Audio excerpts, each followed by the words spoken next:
Test. Does it work?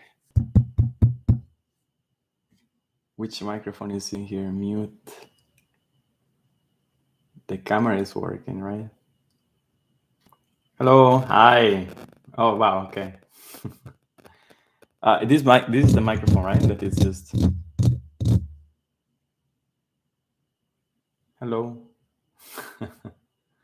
How do I figure out the microphone? Where are the settings? Oh my God. Edit. Let's see. Customization. Webcam. Public. Education. Customization. Slow mode. Redirection. Monitor. No. Okay, I guess the microphone is correct, and the camera is this one. Yes, very good. All right, so why we are here? Because we're saying goodbye to this nice place. Yeah, okay. So yeah, as you figure from, I guess, Twitter, this is going to be the last time we are casting from this apartment, because the apartment goes back to whoever had the apartment. The school is leasing the apartment from the leasing company. The leasing company is going to be destroying the apartment, so there is no more apartment. Therefore, I'm no longer be able to stay here, and I will have to find a different place. So, well, I just already found a different place. I will be moving in a week time, but many things happen just in just the last minute, and that was a bit hard to deal with. Because finding housing in one day in New York City it's not a joke, I guess. So, but the new place has been found. So next week I'll move there, and then you'll see where I am. I guess I'll take some pictures or something. Do you have questions or anything? I know we are a small group here, 26 people, but it's so nice. At least I there is someone saying hi. Because also in like over these past days, who do I talk to? Everyone like seems not to give a fuck, especially at the school. Everyone is like, oh, please, you have to leave. Okay, where am I supposed to live? That was insane. It's like you're here by accident. Actually, I've been told that, right?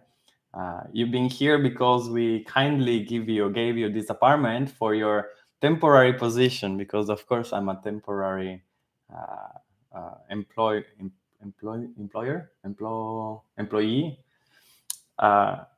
Yeah. What's happening here? Somalia. Wow. Okay, impressive. Are you still teaching? Of course. That's the thing, right? I cannot stop teaching. I'm a teacher. I became a professor because I love teaching, right? But it turned out that if you love teaching, it's really hard to be a professor, especially in US, because here to be, well, at least at NYU, right? It's a research university, and you are supposed to be doing research and getting grants and getting funds, which university will take for half of it, and that's how you are becoming an asset for the university.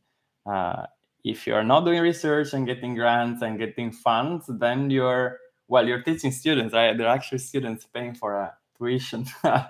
and someone has to teach these students, right? And usually what happens is that research professors are forced to teach, and some of them like it, but then you're not incentivized to teach, because you don't make any additional money regardless. Like, you're not, independently on how much effort you put in your teaching, it's not going to change the amount of money the university is going to get, right? Students will still come because of the research that other teachers, other professors are doing. And so if you care about teaching, I guess you cannot really be a professor in a research university, which seems pretty obvious. But the thing, like, if you're in a university like NYU, you have the luxury, let's call it this way, of interacting with very many brilliant people, and you will feel stupid every single day, and which is an awesome feeling because you have always the opportunity to learn something new. Uh, and like, for example, now I'm teaching this summer course for undergraduates. And the first day, okay, every time the first day with me, it's a bit different because, okay, I'm weird, right? I'm different, but, and also I'm a little bit sarcastic and I, not patronize, what's the word? The nice version of patronize. Uh, I tease, right? I tease a little bit. I tease you because I try to get you to react, to answer, to participate to the things we are doing in class. I've been doing this with this new batch of freshmen, basically, or whatever. Yeah, I am weird, but yeah. I'm doing this with these new kids, and the first day it's like almost there is like almost conflict, right? Because there is this kind of friction of me trying to get them to engage, and they are like not used to engage, and they are like, "Oh, why are you forcing us to talk back? Because you have to actually open up and communicate. Otherwise, I cannot get feedback, and I cannot understand what you understand, what you don't." Anyway, what was the point? Hold on. So I got them to interact, and they are having a lot of fun. I forgot the point. Hold on. Who remembers how we came here? Okay, I don't know what happened. I forgot.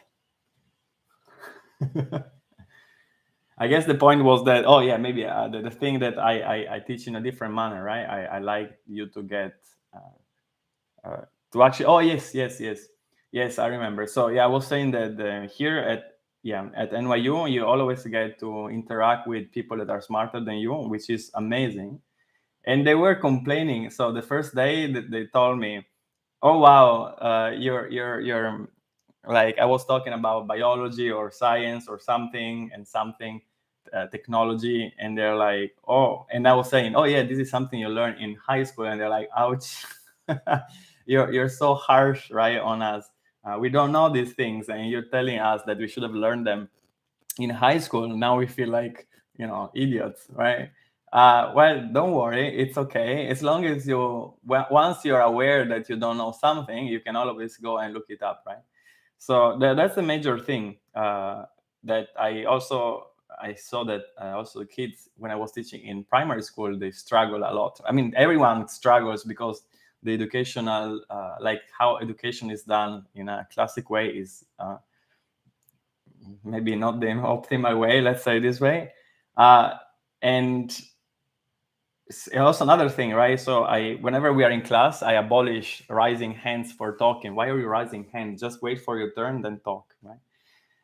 And then they are not used to this, right? So this class that I have this summer are 10 kids, and they are all like raising hands. Why are you raising the hands? What's going on? Just talk, right? I mean, oh, I don't want to interrupt. Well, why not? Who cares? Like, you can have how can you have a conversation if people are supposed to raise hands to talk? Like, you cannot have you ever had a conversation with a friend? Are you raising hands? What the fuck? Like, no, it doesn't make any sense. So, because also, okay, at least in Italy, there is like a distinction between when you talk to your peer and when you talk to the professor. You have to change the grammatical form. In English, you don't have that, right? You don't have a respectful you and normal you. But in French or Italian, Spanish, or Chinese or anything, you have also the like the formal way of. Do you curse word in class? Yes, I do. Yeah, so you have to use you use the respectful form when you address the professor, right? The professor. No, you don't call them by name. You cannot call a professor by name in Italy. That would be hilarious. But when I teach in Italy, there is no way people call me a Professor Canziani. What the fuck is Professor Canziani? Alf, right? But I guess they can actually pronounce my name, but most of the people outside Italy struggle.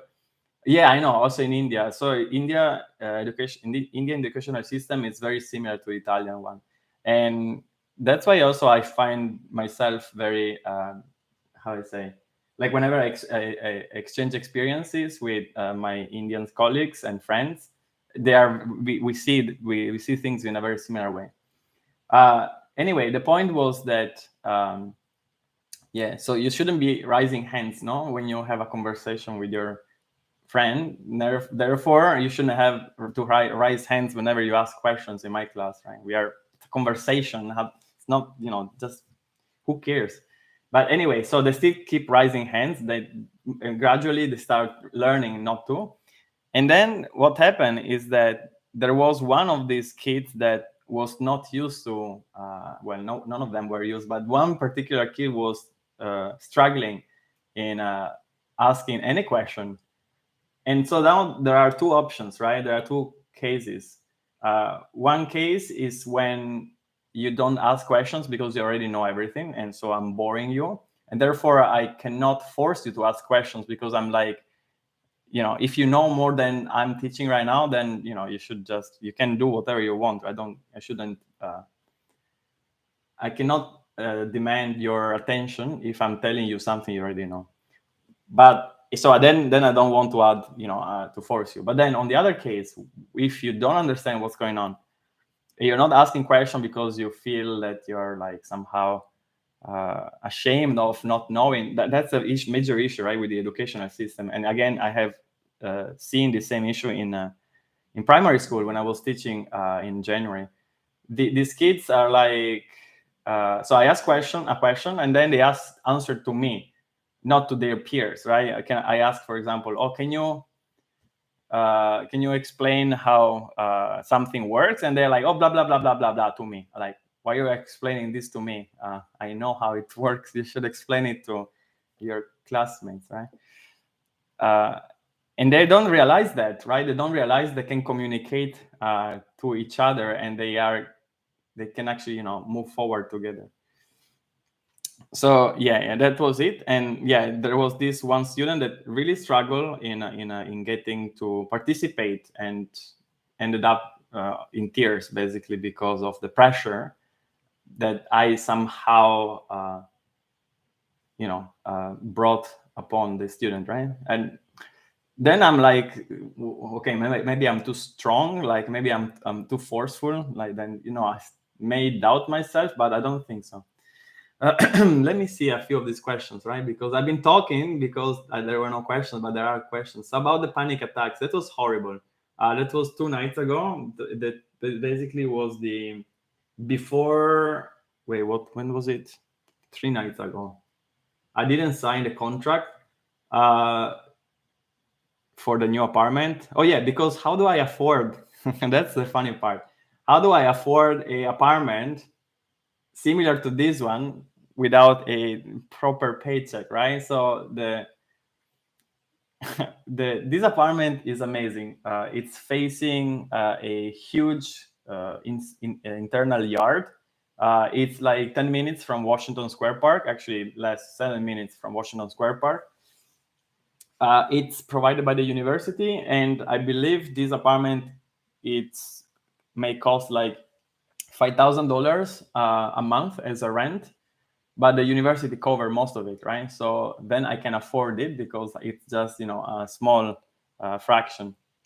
But then if I'm leaving this apartment and I would like to get something similar, where on earth am I finding $5,000 to pay rent like every month? That's insane, right? That's why that's what caused all these kind of troubles, because the lady from the from the apartment, she's like, oh, please leave. And I'm like, leave where? And she's like, not my problem. Okay, whose problem is that, right? How am I supposed to afford a $5,000 apartment in New York City without having a decent salary, right? I mean, you're supposed to earn 40,000 40 times as much the salary, right? So if you have a 5,000, right? If you have, like, hold on, you should be earning 200,000, right? Is it correct? Am I am I hallucinating things? It should be, right? I cannot do calculations on the. Yeah, I think so. I mean, the zeros should be right? Anyway, so yeah, in New York City, you're supposed to make 40 times the. Yeah. you're supposed to make 40 times the monthly rent. So if the rent is $1,000, you're supposed to make at least 40,000. If it's a $2,000, you're supposed to make 80,000, right? If it's a $5,000 apartment, you're supposed to make 200,000. I'm not making $200,000, so there is no way I can afford a $5,000 apartment, or they don't let you, right? So you need actually guarantor and so on. So who's paying for the apartment? We don't know. Okay, now we know. Jan is helping. But yeah, before knowing that, I didn't know where to go, right? Because where am I going, right? Am I going to live in a yeah, I don't know. Okay, what happened here? I saw a heart. I don't know how you send a heart. Okay, something happened here. Yeah. Arizona teaching. Wait, what? How about coming to Arizona? Yeah. So, oh, okay. You're sending some emojis. I have no idea how you're doing that, but okay. So no, the point is that in NYU, right, I have very smart colleagues, and also there is Jan, from which I've been learning a lot in these past 6 years, and that's why mostly I'm still here, because although I might have finished my, let's say, apprenticeship with him, and I kind of know what he thinks and how he works. I'm writing the book, right? So I'm trying to give back to him, right? All his mentorship, I'm trying to put it in a written form, and he's supposed to be reading this thing, but now he's traveling again, so it's been actually hard recently to get a hold on him. Well, that's kind of it used to be always the case. Only during COVID he kind of calmed down, but then now he's back again, traveling everywhere. But yeah, so then it's gonna be vacation time, so not sure when he's gonna read the damn thing, but hopefully soon. Yeah, so I need to, that's actually one of the reasons why I didn't want to quit, right? Maybe that's the only reason, that the fact that I need to finish this book, right? I cannot, I mean, it's unreliable, unrealistic. It's unrealistic that thinking that I can finish to write a book if I don't have a position where I have free time, like time to write the book, right? If I go work for a company, then oh no, you should do what we tell you to do, not writing books, right? So that's the major issue, right? Like, how you get to write a book? You need free time. How do you get free time? You need to get a place where you get free time. Right? Let me see a few of these questions. I didn't read anything because I was doing this monologue. Hi, hey, prof. Yes. Oh, damn. What's up with the mic video? Kind of laggy. No, what do you mean it's laggy? Is it laggy? No. Hi, everyone. Your mic is fine. Thank you. Are you still teaching always? Much like Somalia. Okay. Wondering what happened since you said you almost got jobless and thought you will stop teaching. Yes, that was the thing, right? So I almost quit solutions. So how am I going to be affording something similar? I couldn't, right? Then they have to fix this. Otherwise, well, I have to fix it, right? How do I fix it? I find a job that is paying enough for me to have a decent quality of life. Much love from France. Employee, thank you. I know I couldn't remember the word. Yes. I follow your classes lesson 2 years ago on YouTube. That's awesome. Stay strong. Thank you. I learned a lot from you. Thank you for that. You're not weird. No, I am weird. I know I am. We love you for, yeah, sure. But I am weird. You're talking about having a hard time at NYU because you're, yes. No, I'm talking about, right. So the hard time at NYU is that okay, everything comes from the fact that I got here as a postdoc, right? I finished my PhD in 2017, and then Jan hired me basically as a postdoc. Then from 2.5 years of postdoc, I graduated to a faculty fellow, it's called, which is like some sort of junior faculty, if you want to call it this way. And it's still kind of considered a postdoc. But then you're faculty at the time, right? I mean, in the title. And they reduce the paycheck. Then they're like, okay, we give you, well, I forced them to give me an apartment, right? And now I've been having the apartment since I got promoted with the less money salary position. But I was happy, right? Because I'm here. I'm 15 minutes walking from the office. It's a nice area. But then now that I got further promoted to visiting professor, they're like, oh, okay, no more apartment. Okay, where do I go live? I don't know. Do you curse words? Yes. Are you answer yes? Oh, even in India, yes. America is very informal. Yep. Rising hands in ingrained through. So wait, raising hands is ingrained. So yeah, consider polite in a group situation. Yes, but we cannot have a conversation if we all have to raise hands. How do you end up with panic attack? I told you before. I just try to sleep through. Thank you. So said you're not too strong. Some people are just very shy. Oh yeah. I see that. Yeah. Well, I know I am different, right? I'm kind of more hands-on type of teacher, at least like if I'm in dancing class. You know, something funny here in this country is like if you're okay. When I did take my dance lessons, when I was during my PhD, the teachers were from Europe, and so based on who they were teaching, they were like if they were teaching to a European kid, they used to put their hands on the on the kid like to show them the moves, right? Because when you dance, you have to move your body, right? If someone helps you move your body, you understand better. But then here in US, you are kind of not supposed to touch other people, otherwise they freak out. So it was so funny. But like we are more direct, I think, in Europe, right? We don't kind of care about this much space that they have here. Although I see when I go back home, I'm like, wow, this is way too close. I kind of got used to this kind of additional space.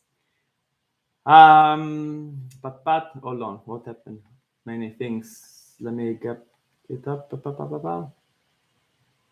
You're not too strong. Oh, sometimes, right? Hello there. I cannot read Russian. Pak. Oh, Pak. I know Pak, right? I think I know this. You translated a lot of stuff, right? I know Pak. I cannot read the first name. Okay. My Cyrillic reading skills are very bad. New York is way too expensive to live in. Yeah, I already answered. A video is laggy. No. Oof. Why is it laggy? Sorry. Yeah, I don't know how to fix that. Video keeps freezing. Ouch. Yeah, I don't know. Maybe the internet connection sucks.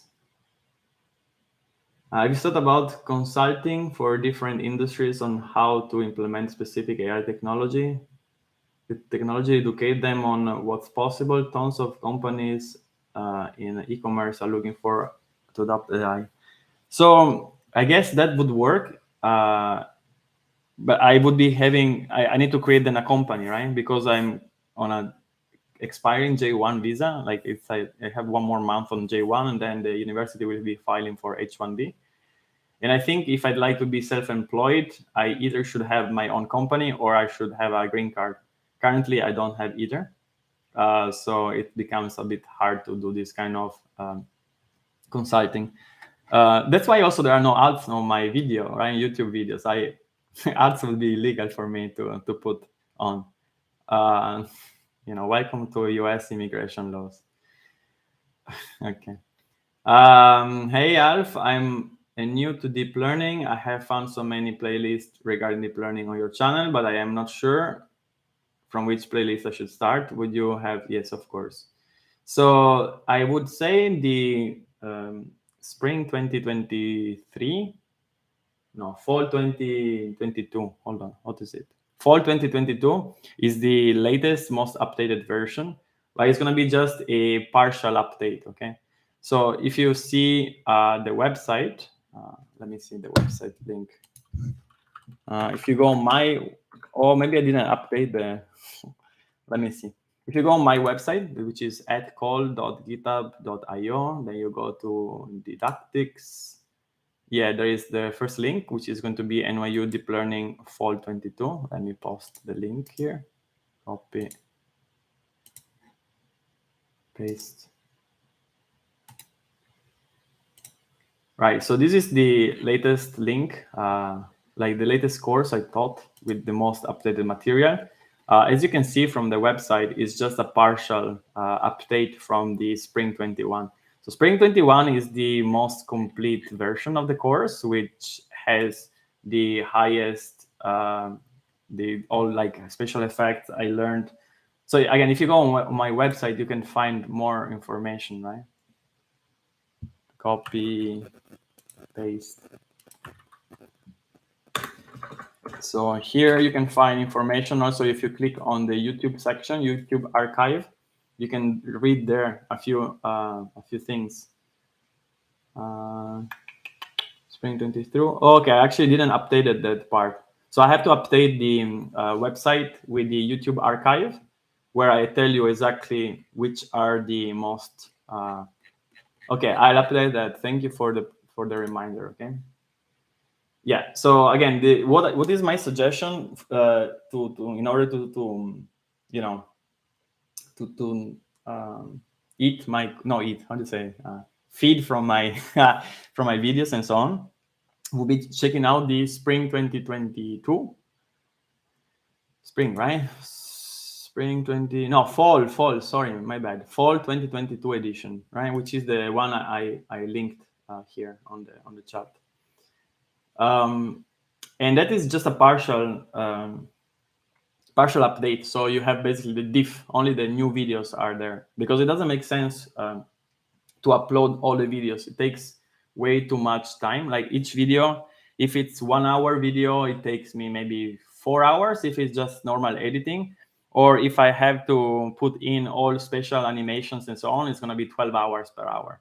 Like if I make all the math animations and things and the axes and the things flying around, then that's taking a lot of time. And if I already have if I already have a video where I spend plenty of time to make animations and things, then it doesn't make sense to me to upload a newer version which doesn't have really new content, but has less animations, right? So I would consider, I would suggest you to use the Fall 22 edition for the newer version, the new version of the videos, and then rely on Spring 21.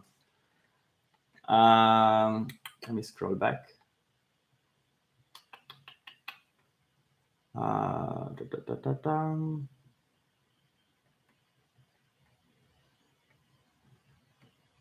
Okay. Whatever lies in the future, just wanted to thank you for being such an awesome teacher and researcher. Can't wait to read your book. Thank you. That's nice. Thanks. Yeah, the book should be very nice. Thank you, Ricardo. Arda, do you work with any Turkish student during PhD? Yeah, of course I do. Serkan Karakulak. He was one of my master students. Like he was in my class, and then he actually we worked together for a few months, and then he was working for Pepsi. Then he moved to Meta. He lives in. Okay, I shouldn't maybe share too much information, but he's an amazing friend, and I often cook for him and a girlfriend. And he has an amazing apartment, and I spent quite some time with him and with them. Yeah, he's a very good friend. And now I have a Turkish. Well, there is a Turkish girl on the floor, but she's not in my group. Very thanks. Yeah, thanks too. I decided to study deep learning now, and I work in this field. That's great. Hi, Alfredo. I'm based in Chelsea. Oh, in New York City. And if there is anything I can do, I'm happy to try to help whatever way I can, even if you just need to chat. Okay, that's so nice, Akash. Thank you. Time to set up a company for Alf. Yeah, I know. Maybe. Hello. Hi. Be right back. Okay. Spring 21. What about maybe working with Lightning? Sebastian is doing. Yes, that was my actually that is exactly what I was going to do in case they were not going to give me alternative here in terms of finding a place where to live. What can you say about the prospects of graph neural networks? It's interesting to know your opinion. Thanks. Okay, sure. I think you may want to hear instead Petar Velichkovic's opinion, or Michael Bronstein, or I guess Taco. Taco, what's his surname? Taco, I forgot the surname. Cohen. Yeah, I think so. I think they have a much more refined opinion about the subject. Okay, I only teach. Well, I teach everything, but in a kind of I wouldn't say shallow way, because it's not shallow, but in the fundamental part, right? I try to cover all topics in my class, and given that I try to cover everything, I'm therefore no expert in anything, right? So that's always the trade-off. Either you go for breadth or you go for depth. You can't really do both unless you're Jan LeCun, but okay, sorry for the joke. Again, if you want to know, a better actually opinion, like a more sounding opinion, ask one of these three guys, okay? And Peter is amazing as well, like speaker. So I really recommend listening to them, okay?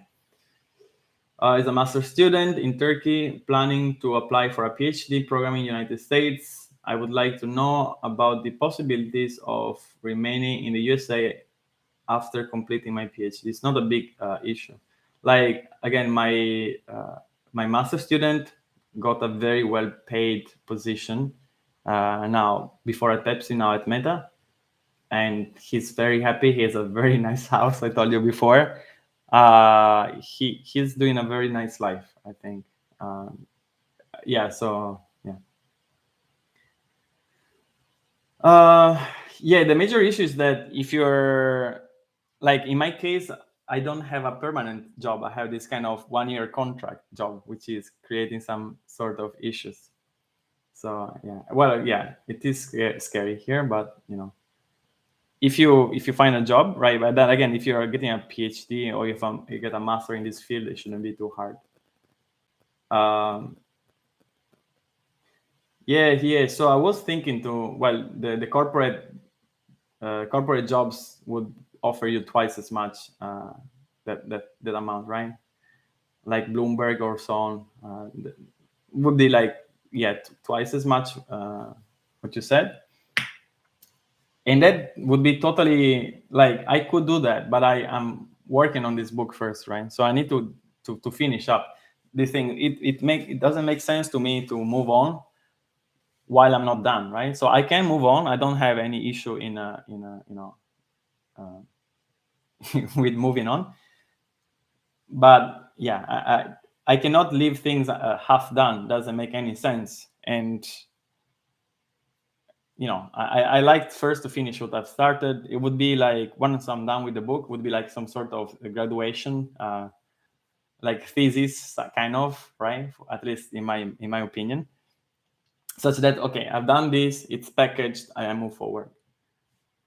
Let me see what are the other questions here. Will there be a book released soon? Well, I guess when Jan reads that thing, Jan hasn't started reading, so the first draft is ready.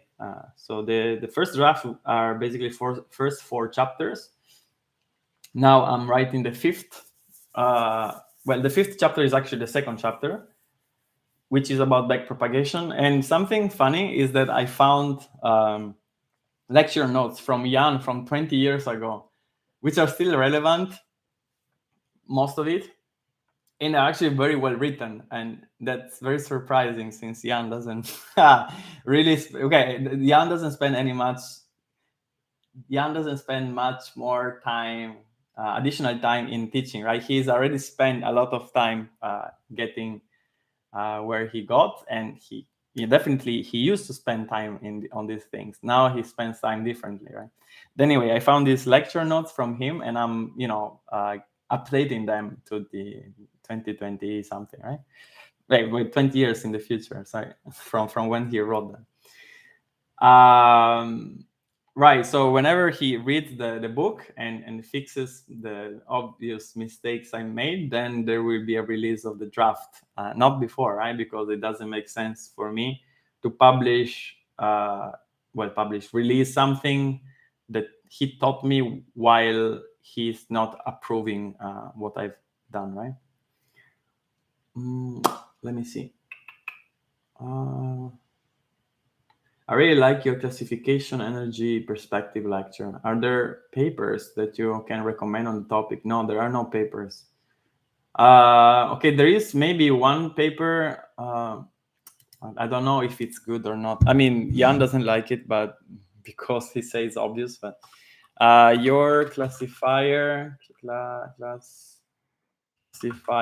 is secretly a energy-based model. It's been cited 400 times.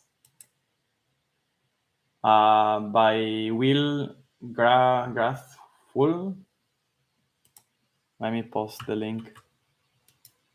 Again, I thought it was nice, but again, so that's the major issue, right? With with the fact that people are not aware about these energy-based models, and then anything that is somehow telling you something, like people are like, "Oh wow, this is so good." Well, yes, we knew that, but it's somehow people are not listening. That maybe that's it. Let me go back to the questions. Yeah, then I don't know how to fix the lagging part for the video. I don't know whether it's the I don't know whether I can do anything. Maybe I should have used the OBS. Right now I'm using Chrome as the live camera sharing. Maybe OBS could have like created some compression or something better. Next time. Sorry. The book with its pretty representation. Oh, the book with its pretty representation, yeah. Can like an undergraduate student skip straight to PhD? Kind of long shot, yes. Many do actually a direct PhD and skip automatically directly from undergraduate to PhD. In the US, is actually possible. It's going to be a bit slightly longer PhD, but you can do that easily. One of my coworkers during my PhD time, she started doing the PhD directly after undergraduate. I thought it was unfair, right? I have 2 master's degrees, and I'm like, wait, why did I have to spend so much more time than you did? Anyway, sure. I know we are all a bit afraid, but it's okay. Why you are not looking for a 200? Yes, because I want to finish first what I started. It doesn't make sense to me to. I mean, that's yeah. I see it in the other way around, right? I would like to finish first what I started, and I can move on. And of course, I keep teaching, right? So my idea, like my plan, was to finish this book and then find a job and be adjunct. So basically, teaching part time. Right? Can you find time to write a book? Plenty of authors have full-time jobs and families with kids and still manage to write books. Writing, I guess. Yeah, this book is running code, right? So the book trains neural networks and then draw figures by itself. It's a major example of literate programming. I don't know if you are familiar with the term. It's something that Donald Knuth actually proposed. Literate programming, you know? Let me show you. Literate programming.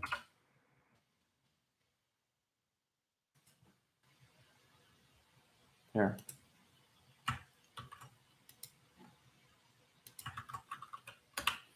So it's like I don't know, it's a major reproducible thing, and everything is coded in tech. Can I get a sneak peek? Yeah, the sneak peek is in the fall 2022 edition of the course. That's why I suggested before you should start from there, because you actually have part of the book. I teach with the book as well. Yeah, it's addictive. I know, the book writing. But yes, I will take a rest. Also, I will be going to Hawaii in 3 weeks for ICML. So I hope to see you there if you are coming. Jan often mentioned that unsupervised pre-training of computer vision models is always better than using Siamese networks scheme instead of in painting. Which paper discusses this topic? Wait, what?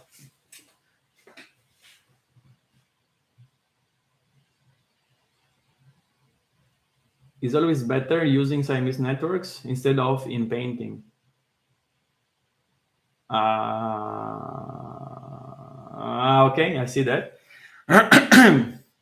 So there is the okay, fine. So I don't know. Okay, I don't know the paper discussion, but the rationale behind that is that if you want to do in painting, you have to come up with details, and details are something that you don't necessarily remember. But what you remember of something is usually like the big picture. How were things, who were at a specific party. You don't exactly remember what is the shirt that the specific person was wearing, right? So that becomes irrelevant. And so if you'd like to improve your understanding of the scene, you shouldn't be focusing on details. Therefore, in painting, which is uh, exactly determining the specific detail, is not the way we actually remember things. Whereas if you're using Siamese networks, you have like basically, regardless of the dress someone is wearing, you just try to remember who came to the party and what they've done, right? Regardless of the details. And so the Siamese networks are basically invariant to small details perturbation, which make them, focus on the actual major structure of the scene. I guess that's the major takeaway there. And what paper discusses this topic? I guess every paper, depending on what they're pushing forward, they will say one thing or the other. But I believe that if you want to read something, would be the latest paper from Meta on JEPA, right? JEPA paper, Meta, iJEPA, right here.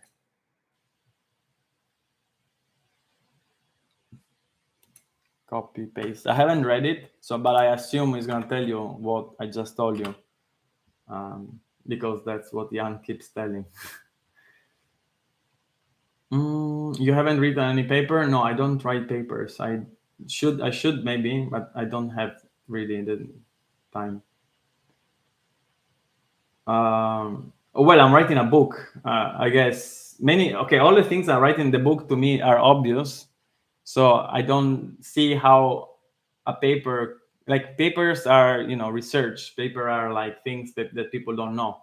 But things I write in the book to me are very basic. So I don't know whether any of these things can make it to a paper. Actually, one thing there is, I developed a technique for like dividing the sinks and sources of a stationary field, which are otherwise not distinguishable, that may get into a paper.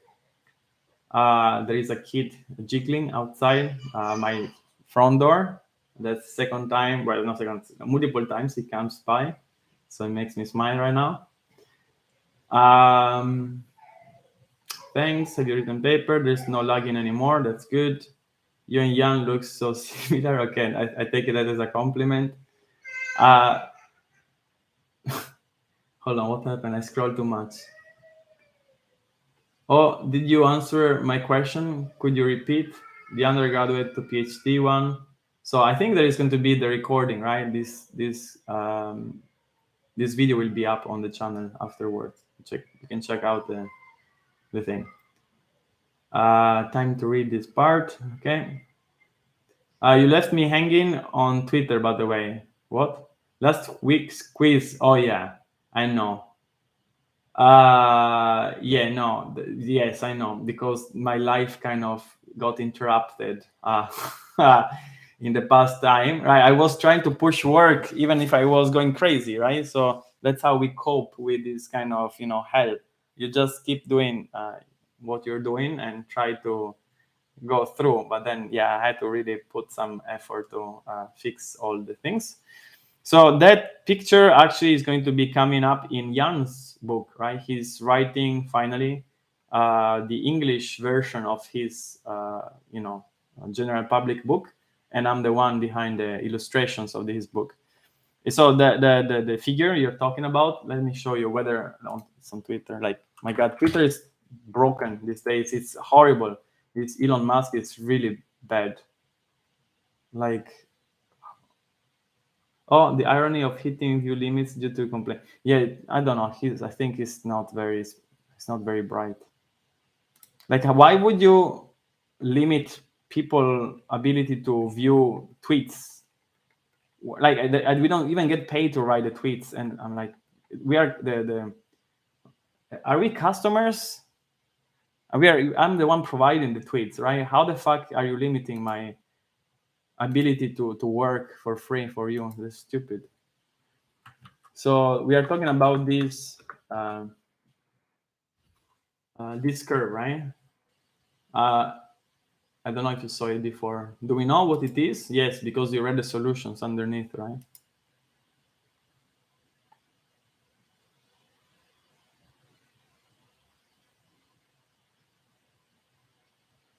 Do we see the link? Does it work? Oh, there is the lag, right, for the messages.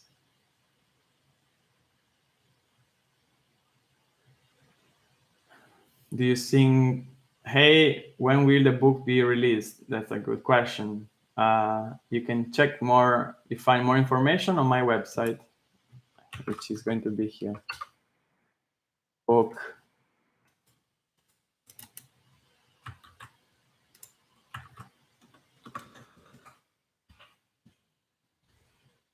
We can't see anything you're seeing.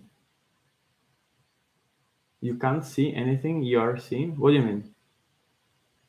You cannot see the links I put?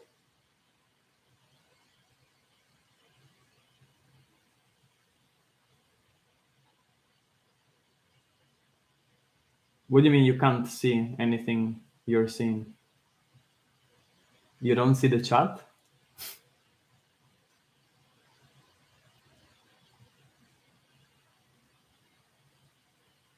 There is so much lag in this chat. It's not like Zoom. Zoom gets immediate back and forth. The link wasn't showing up. Oh, it did finally. I see. Okay, so I guess there is some lag in the thing. Right. So what are these curves, right? It shows you 3 different curves, right? Can't see other screens you're seeing. I put the links on the chat, right?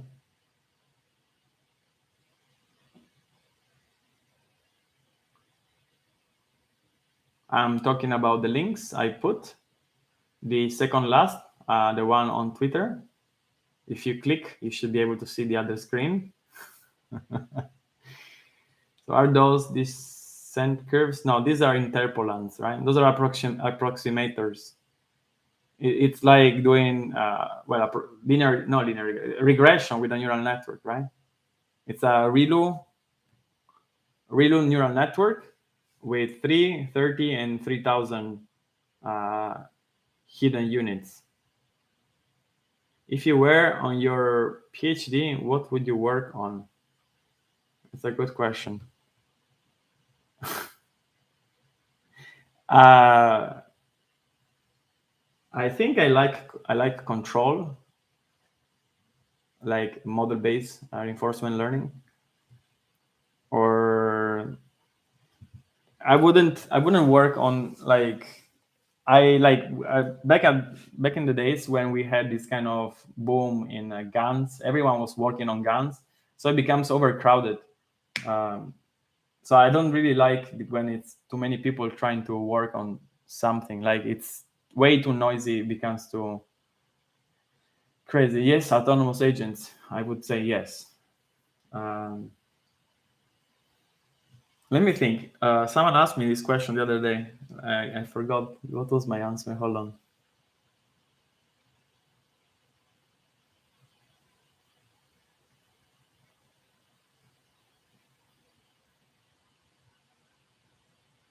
Uh, I should remember what I said. Okay, while waiting for your book, do you have any suggestions about statistics, math books to deepen the understanding of the energy-based perspective of deep learning? For instance, some physics book. Uh, so I don't think so, because we are just slightly getting inspired. So I mean, some basic book on statistical physics could be very interesting to read. There is this actually. Okay, good question. Let me show you. What is the name of the book? Books, physics. Uh,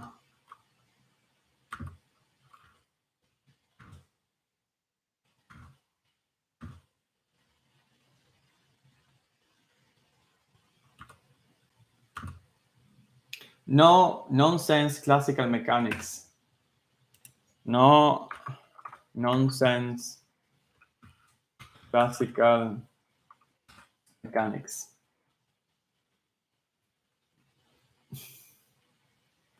How do I show you the link here?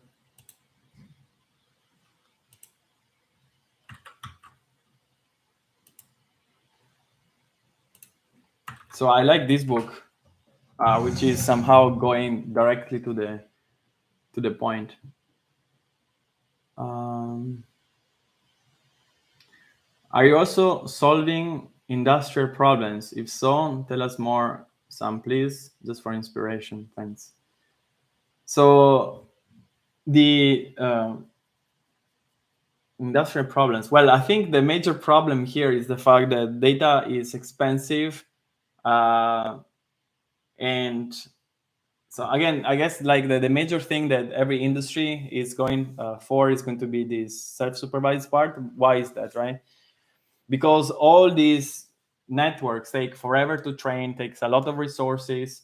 The amount of data they need to ingest is huge, and everything gets much easier if you have some pre-trained models. Those pre-trained models are biased towards the type of data you're using, and if you're using supervised learning, then your model is going to be very kind of specifically tuned to do a specific task.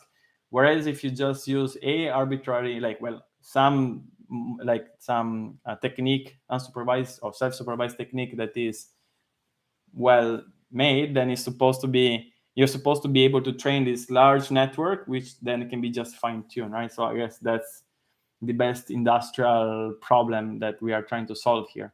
Same for like self-driving cars, right? So how can you use these networks? How can you learn all possible things? You don't have enough data. You will never have enough data, right? So if you're on a road, something will happen that has never happened before. And then if you're just trying to rely on supervised learning, where your model is just figuring out whether you're in one of the black cases, then there will be always one case that has never been occurred before. That's why you have to try to invest in this kind of generic learner that are able to perceive reality and then deal with whatever you have. So we have 6 minutes left on this cast. So let's wrap up. That was pretty nice. I didn't take you for a tour for the house because I think I don't have a cable long enough to show you around. This camera is connected with a HDMI cable. Yeah, I don't know. Maybe I should show you without the lights, right? Okay, the last 2 minutes I turn off the lights. I show you a little bit around maybe. Let me see. Hi, sorry I'm late. Any news about when the book? Yeah, I'll show you the link. I wonder if it's possible to apply the approach with the energy on graph There must be something interesting. We need to think about this topic. Thanks. Yes, somehow. New ideas come up somehow. Thank you. So this energy thing is not anything different. Like it's just something that's why I think that what is the major confusion. It's a alternative way of looking at things. It's not nothing new. It's everything you already work with and dealt with can be seen from a different perspective. It's like you have a coin. You can always look at two different sides. But then one side is actually superior because it allows you, it has much less restrictions, which is the energy perspective, right? Which is very more flexible, let's call it this way. You can have many more degrees of freedom and therefore allows you for a possible larger exploration, like a larger pool of options, okay? Whereas if you go for other techniques, it's like, oh, you only have to do this, and it's somehow, you are not it doesn't let you explore that amount of possibilities, right? Okay. Can you briefly describe the energy perspective, how it differentiates probabilistic and models?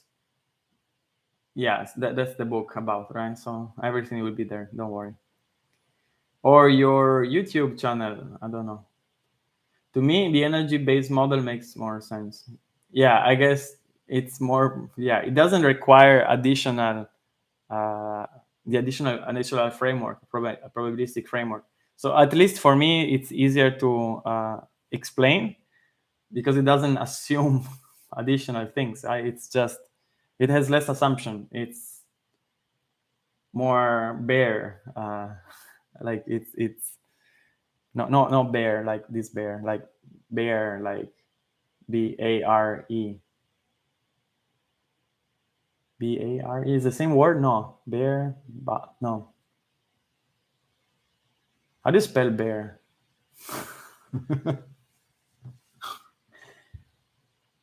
I think it's spelled differently, right? Bear, BAAR, and BA, RE.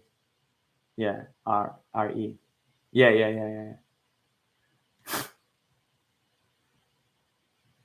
Yeah, there are no priors. It's just there is less to it, right? So it's just like less complicated. Okay. All right, we have 2 minutes left. Let me show you the apartment with a bit of light, without these all fancy things, and then we say goodbye. Okay. Thank you for coming here. You've been 40 people at least. That was nice for this kind of impromptu goodbye to my apartment. I watched all your videos. Will there be new material in the book compared to your videos? Yes. So the thing is that one lesson takes me one week to make, right? And now I'm writing the back propagation chapter, which I just started teaching last year, right? And every time I go through something, I change it every time. So that's why every semester things are slightly different. And now I'm actually writing things I didn't know, like that kind of tweet with that half circles. I think that was super cute. And it's something I didn't know, right? Let me show you. This is kind of that bugged me for so long. Like, why on earth parameter sharing gets the accumulation of the gradients when you do backprop, right? And that was something I didn't understand. I mean, I knew kind of, well, I knew. I've been told, so I was repeating it, but it was not making sense. Like, why is the case, right? And then I had to dig through, and then it's like, oh yeah, obviously. Everything is obvious once you know it, right? But then at the beginning was like, I don't know, it's blurry, it's foggy. And then I'm writing down, the fact that when you write a book, you have to be actually more not consistent, but not only consistent, but also you have to be what's the word?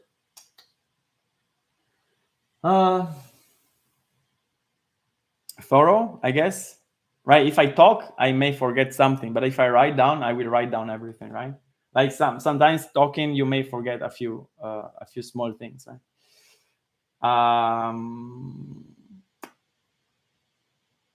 We've got your back whenever you need us. Thank you. I never imagined you would be having difficulty in career, but yeah, major difficulty, right? I'm a temporary employee because I'm not a professor, standard professor, right? I'm not a researching professor, so I don't get to go. I didn't go through the normal pathways. Are you familiar with the maximal code rate reduction from EMA? No, I don't know. I had to look it up. I have no idea. Maximum code rate reduction. No, I don't know.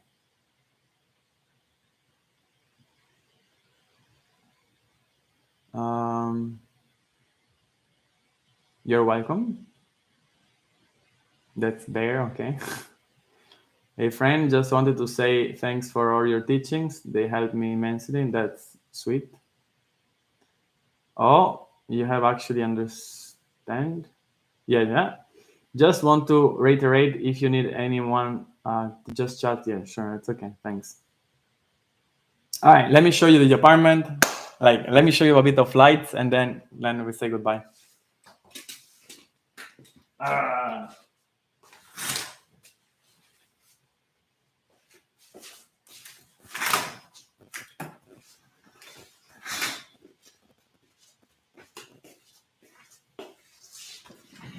And there we go. Hold on. There's battery here.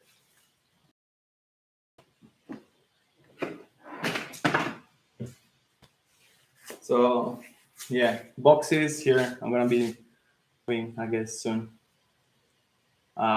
Kitchen is pretty nice, but again, I cannot go there because there's a cable connected to my for you to see what's happening. Vincenzo and the things, the lighting. That's one of the lights they can see right over here.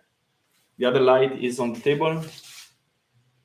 Where is it? Can you see the thing over there? The blue one here. And then there is this light over here, which is showing my face with some light. Otherwise, you don't see anything, right? So without this one, you wouldn't see my face.